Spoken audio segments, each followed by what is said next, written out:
Hey math kids, this is part 2, and we're just going to continue with these problems involving the unit circle.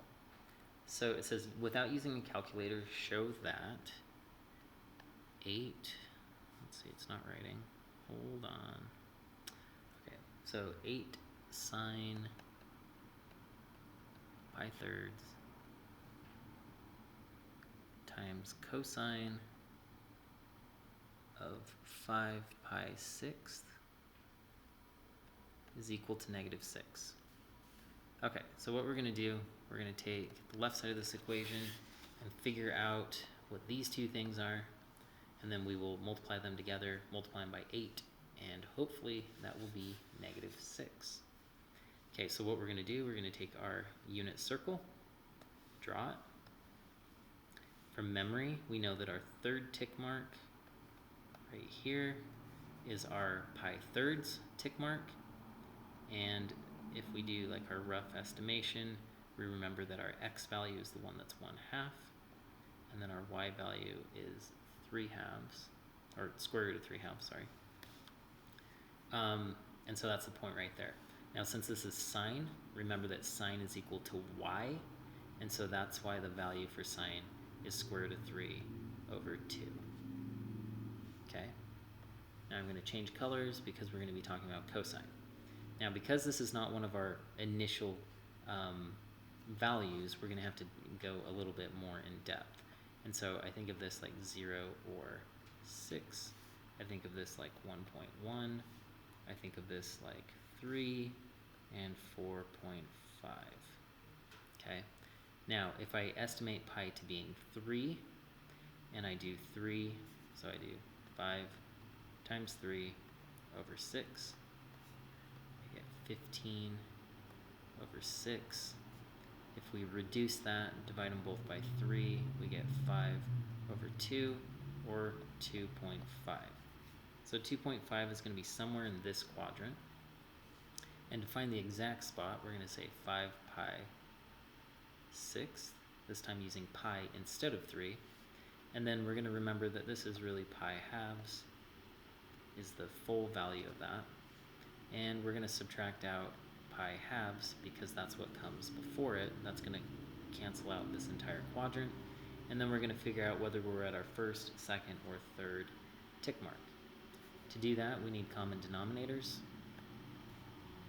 We get 5 pi over 6 minus 3 pi over 6, and that becomes 2 pi over 6, or pi thirds.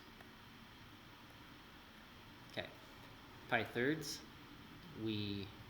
is our third tick mark from there, so 2, 3, so we're actually right here.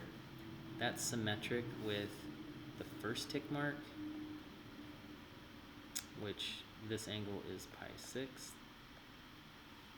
We didn't necessarily need to know that. I don't know why I wrote that. But the important thing is knowing that this is the square root of 3 halves, 1/2, and that this is symmetric with that point. And so this one is -3 halves, comma, 1/2, because the x value would need to be negative and the y value would need to be positive. Now it's cosine this time. Cosine is x, and so that's negative square root of 3 halves. And now it's not too bad to multiply that out. So essentially what we're looking at, we're multiplying those two fractions, and then we're going to multiply it by 8. And so if we multiply the tops together, we're going to get -8, and then square root of 3 times square root of 3 is just 3. And the bottom is going to be 4. 2 times 2, technically there's a 1 under there as well. Okay. Now I can simplify this however, so I get -24 over 4, and we know that that is the same thing as -6. Okay, so that's our proof that that original thing written in purple is true. Okay, we have one more example, and it says find all angles between 0 and 2 pi, including the endpoints, with a cosine of 1/2. Okay, so the first thing is sine and cosine, what are they? Cosine, remember, is x. So if I'm drawing my unit circle, I want all the values that are going to happen right here, assuming that this is 1/2. Okay, it's basically just asking, find all the in one rotation, so from 0 to 2 pi, how many will give us an x value of 1/2, or which one specifically. So we can see from the graph it's going to be 2. Now, if we think to our tick marks, the 1/2 happens, it happens on the point when it's the x value of 1/2 happens on this point, which is our third tick mark, is what we're looking at.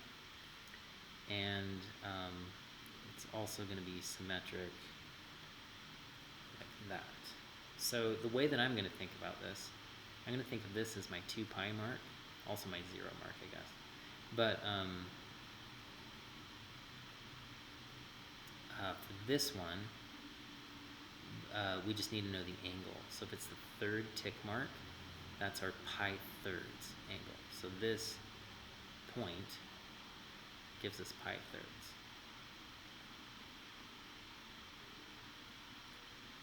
Okay. Now this one, like the measurement from here to here, is the same as the measurement from here to here. So we're going to subtract pi thirds when we start at 2 pi. So to get here, we have 2 pi, and then we go in the negative direction, pi thirds. And so if I just multiply by 3 over 3, we end up with 6 pi thirds minus pi thirds, which is 5 pi thirds. And so those are the two answers right here. So pi thirds and 5 pi thirds are the two angle measurements that give us a x value or a cosine of 1/2. So what that means is if we rotate from here to here, and let's get a different color. If we rotate from here to here, that's pi thirds. If we rotate from here to here, that is 5 pi thirds. Okay, if you need additional help, come to Math Lab. Until then, calculator.